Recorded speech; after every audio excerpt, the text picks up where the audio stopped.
Assalamualaikum warahmatullahi wabarakatuh. Halo teman-teman, gimana kabarnya?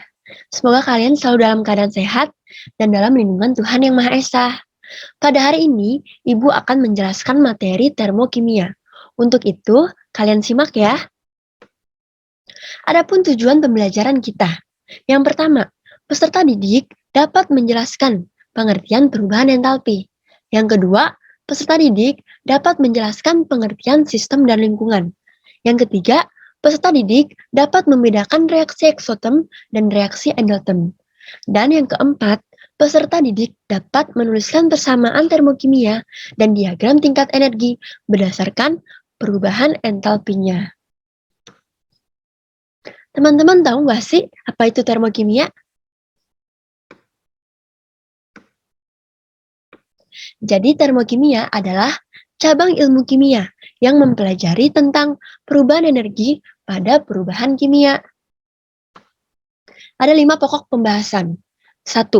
Pengertian perubahan entalpi. 2. Sistem dan lingkungan. 3. Jenis reaksi berdasarkan perubahan energi. 4. Persamaan termokimia. Dan yang terakhir, ada diagram tingkat energi. Untuk yang pertama, Ibu akan menjelaskan tentang pengertian perubahan entalpi. Ada beberapa istilah yang harus teman-teman pahami. Yang pertama ada energi. Energi adalah kemampuan untuk melakukan kerja. Sebelumnya teman-teman sudah belajar di fisika, bahwa pada pelajaran fisika ada hukum termodinamika.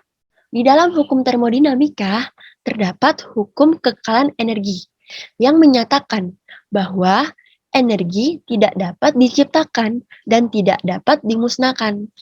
Namun energi dapat berubah bentuk dari bentuk yang satu ke bentuk yang lainnya. Kemudian istilah ketiga, yaitu kalor. Kalor adalah salah satu dari bentuk energi. Kalor ini dapat dipertukarkan antara sistem dan lingkungan. Perpindahan kalor pasti terjadi dari suatu zat yang memiliki suhu tinggi menuju ke suhu yang lebih rendah. Kemudian ada kaloreaksi, yaitu perubahan energi dalam reaksi kimia dalam bentuk kalor. Pada hukum termodinamika terdapat entalpi atau H besar, yaitu jumlah total energi dari suatu sistem yang diukur pada kondisi tekanan tetap. Besarnya perubahan entalpi merupakan besarnya nilai kalor yang dimiliki oleh suatu sistem. Atau dapat kita tuliskan dengan delta H sama dengan Q. Besarnya perubahan entalpi berarti selisih antara entalpi akhir dan entalpi awal. Secara matematis dapat dituliskan delta H sama dengan H akhir dikurang H awal. Pada pembahasan yang kedua, ada sistem dan lingkungan. Sistem adalah segala sesuatu yang menjadi pusat pengamatan atau pusat perhatian. Sedangkan lingkungan adalah segala sesuatu di luar sistem yang dapat mempengaruhi sistem. Di sini ada jenis-jenis sistem. Untuk jenis sistem yang pertama, ada jenis sistem terbuka. Sistem ini memungkinkan terjadinya pertukaran kalor dan materi antara sistem dan lingkungan. Contohnya, ketika teman-teman menaruh air panas ke dalam sebuah gelas, maka ketika teman-teman memegang gelas tersebut, teman-teman akan merasakan panas. Panas tersebutlah yang disebut sebagai kalor. Kemudian, uap dari air panas tersebut akan ke atas. Uap tersebutlah yang disebut sebagai materi. Yang kedua ada sistem tertutup. Sistem ini memungkinkan terjadinya pertukaran kalor, namun tidak disertai dengan pertukaran materi antara sistem dan lingkungan. Misalnya, ketika teman-teman memasukkan air panas ke dalam sebuah botol, dan ketika teman-teman memegang botol tersebut, teman-teman akan merasakan panas. Namun, uap dari air panas tersebut tidak akan keluar, karena sudah ditutup oleh tutup botol tersebut. Yang terakhir ada sistem terisolasi, di mana sistem ini tidak memungkinkan terjadinya pertukaran kalor dan materi antara sistem dan lingkungan. Contohnya, ketika teman-teman memasukkan air panas ke dalam sebuah termos. Seperti yang sudah kita ketahui, bahwa di dalam termos terdapat dua lapisan wadah. Di antara dua lapisan wadah tersebut terdapat sebuah rongga yang biasanya dilapisi oleh udara atau oleh sebuah gabus. Udara dan gabus tersebut berfungsi sebagai insulator, yaitu mencegah terjadinya perpindahan energi. Makanya ketika teman-teman memegang termos tersebut, teman-teman tidak akan merasakan panas. Kemudian, uap dari air panas tersebut juga tidak akan keluar karena sudah ditutup oleh tutup botol termos tersebut. Selanjutnya ada jenis reaksi berdasarkan perubahan energi. Jenis reaksi ini dibedakan menjadi dua. Yang pertama, reaksi eksoterm, dan yang kedua ada reaksi endoterm. Untuk yang pertama, kita bahas reaksi eksoterm terlebih dahulu. Reaksi eksoterm adalah reaksi melepas kalor dari sistem ke lingkungan dan ditandai dengan wadah terasa panas. Untuk nilai delta H-nya yaitu kurang dari 0 atau bertanda negatif. Contoh dari reaksi eksoterm adalah pembakaran kayu, pembakaran metana dan propana, dan reaksi asam klorida dengan natrium hidroksida. Yang kedua ada reaksi endoterm, yaitu reaksi menyerap kalor dari lingkungan menuju sistem dan ditandai dengan wadah terasa dingin. Dengan delta H-nya bernilai positif atau lebih dari 0. Contoh dari reaksi endoterm adalah reaksi barium hidroksida dengan amonium klorida. Yang keempat, ada pembahasan mengenai persamaan termokimia. Persamaan termokimia adalah suatu persamaan reaksi kimia yang diikuti dengan nilai perubahan entalpi yang menyertai reaksi tersebut. Sebagai contoh, di sini teman-teman bisa melihat ada sebuah persamaan kimia.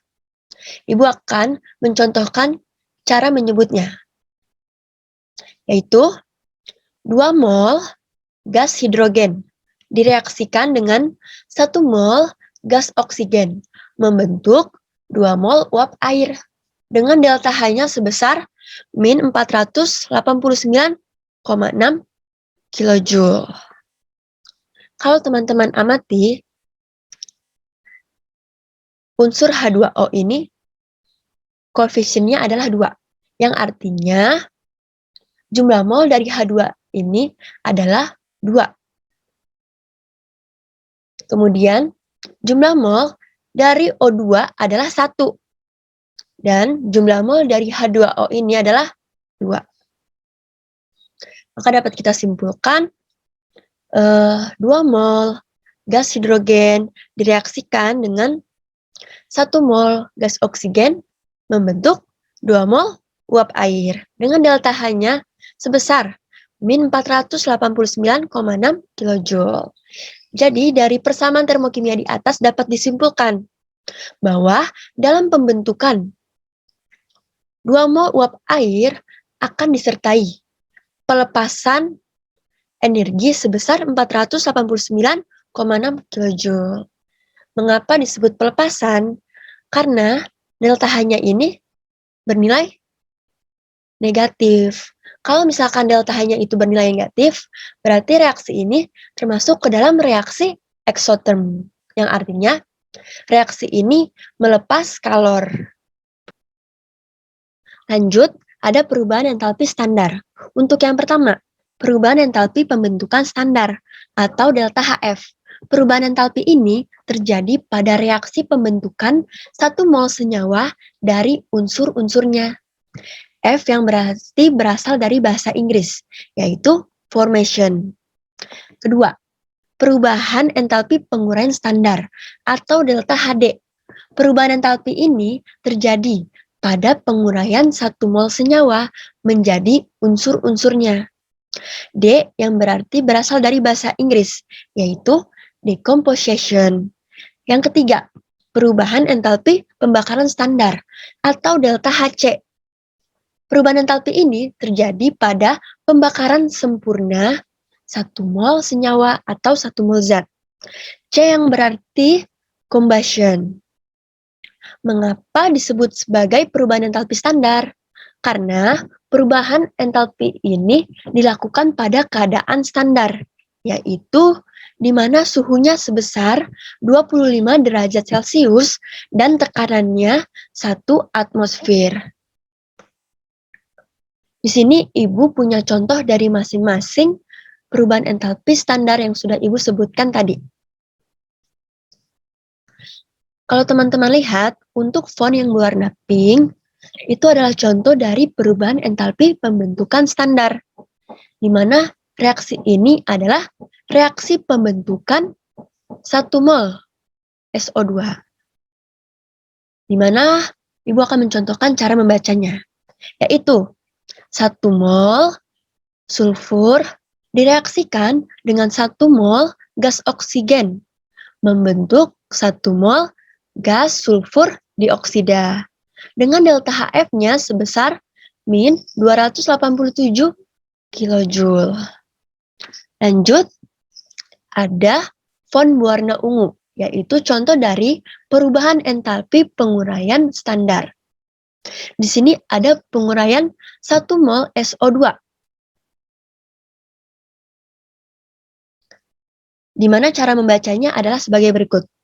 1 mol gas sulfur dioksida diuraikan menjadi 1 mol sulfur plus 1 mol gas oksigen dengan delta Hd-nya sebesar positif 287 kJ.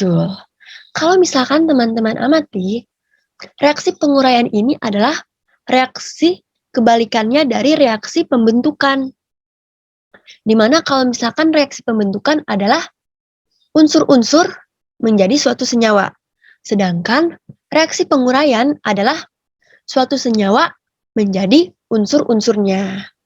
Kemudian dari delta H-nya sendiri, kalau misalkan delta HF atau reaksi pembentukan ini bernilai negatif, sedangkan reaksi penguraian akan bernilai positif. Lanjut, pada font yang berwarna kuning ada contoh dari perubahan entalpi pembakaran standar. Untuk membakar 1 mol CO menjadi hasil reaksinya pada keadaan standar melepaskan kalor sebesar 283 kJ. Sehingga persamaan termokimianya dapat dituliskan menjadi. Di sini Ibu akan membacakan cara membacanya, yaitu 1 mol gas karbon monoksida direaksikan dengan setengah mol gas oksigen, menghasilkan 1 mol gas karbon dioksida dengan delta Hc-nya sebesar min 283 kJ. Jadi teman-teman sudah paham ya bahwa koefisien dari masing-masing senyawa ataupun masing-masing unsur menyatakan jumlah molnya. Kemudian yang perlu teman-teman ingat atau perlu teman-teman ketahui, di sini delta H bernilai negatif dan delta Hc bernilai negatif juga. Seperti yang sudah Ibu bahas sebelumnya, kalau delta H bernilai negatif itu adalah termasuk ke dalam reaksi eksoterm atau reaksi melepas kalor.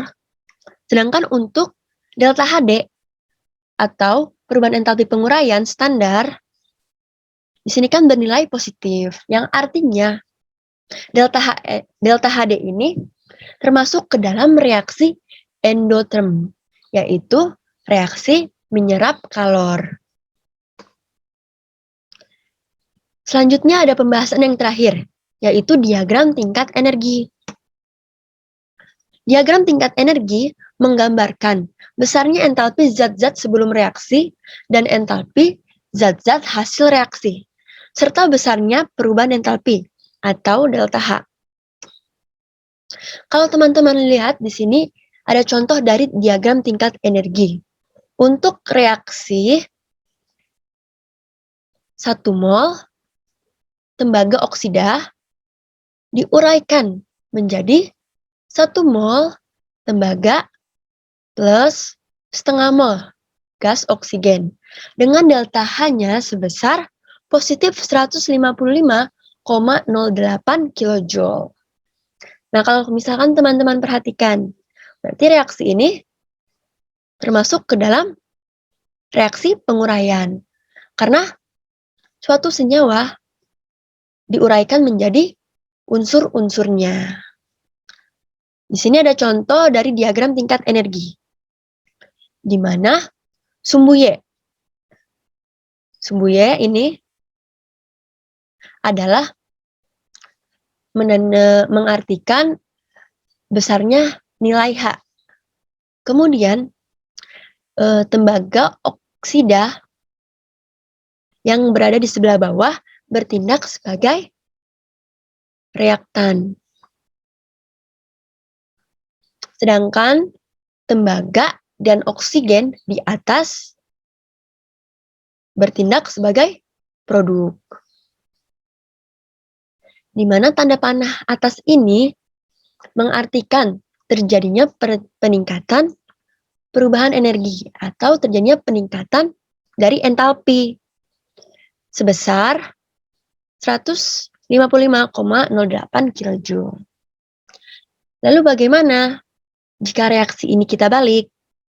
Kalau misalkan reaksi penguraian ini kita balik, berarti menjadi reaksi pembentukan.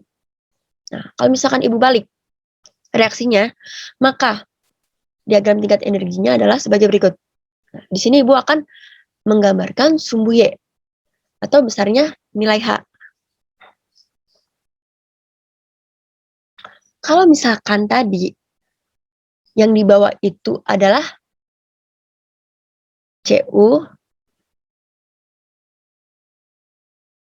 O atau tembaga oksida. Kemudian yang di atas itu adalah Cu plus oksigen. Nah, kalau misalkan tadi pada reaksi penguraian, Cu plus O2 di atas itu kan bertindak sebagai produk.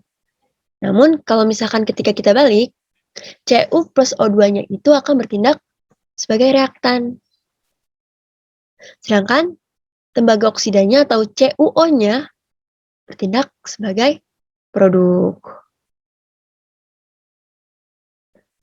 Kemudian tanda panahnya ke bawah.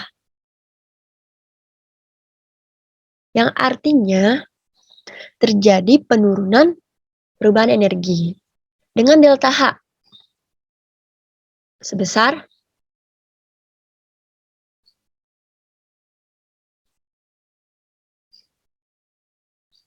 minus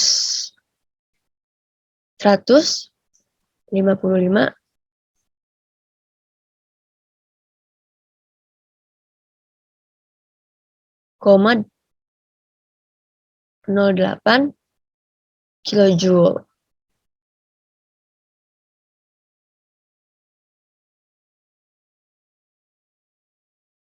Oke. Lanjut kita masuk ke contoh soal. Tuliskan persamaan termokimia untuk penguraian 1 mol uap air bila diketahui reaksi sebagai berikut. Nah, di sini kita punya suatu persamaan reaksi kimia. Gimana cara bacanya? Oke, Ibu akan ulang. Itu 2 mol gas hidrogen direaksikan dengan 1 mol gas oksigen membentuk 2 mol uap air dengan delta H-nya sebesar min 489,6 kilojoule. Yang artinya reaksi yang kita punya ini adalah reaksi pembentukan. Namun yang soal minta adalah penguraian 1 mol uap air. Berarti yang harus kita lakukan adalah mengubah reaksi yang kita punya. Dengan cara apa? Dengan cara dibalik. Oke, sekarang Ibu akan menggambarkan reaksinya. Kita balik ya teman-teman.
Di sini Ibu sudah menggambarkan reaksi penguraian.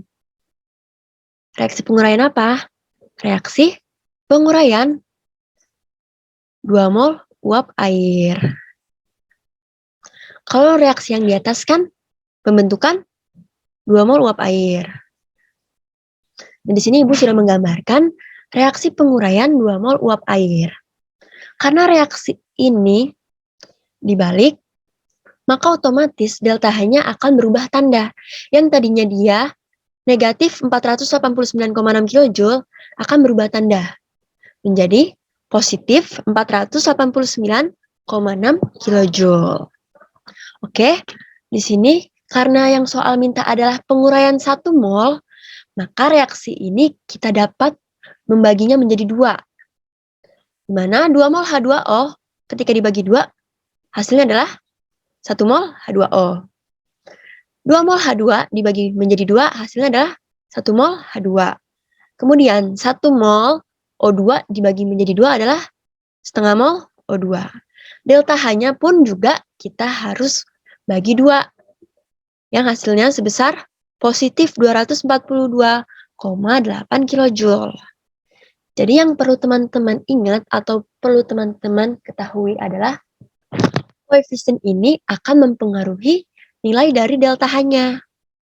Kalau misalnya teman-teman lihat di sini, reaksi penguraian 2 mol uap air, yaitu sebesar 489,6 kJ. Sedangkan untuk reaksi penguraian 1 mol H2O, delta H-nya sebesar positif 242,8 kJ. Sampai sini dapat dipahami teman-teman? Oke. Sekian pembelajaran yang dapat Ibu berikan kepada kalian. Kurang lebihnya mohon maaf. Wassalamualaikum warahmatullahi wabarakatuh. Semangat terus ya anak-anak belajarnya.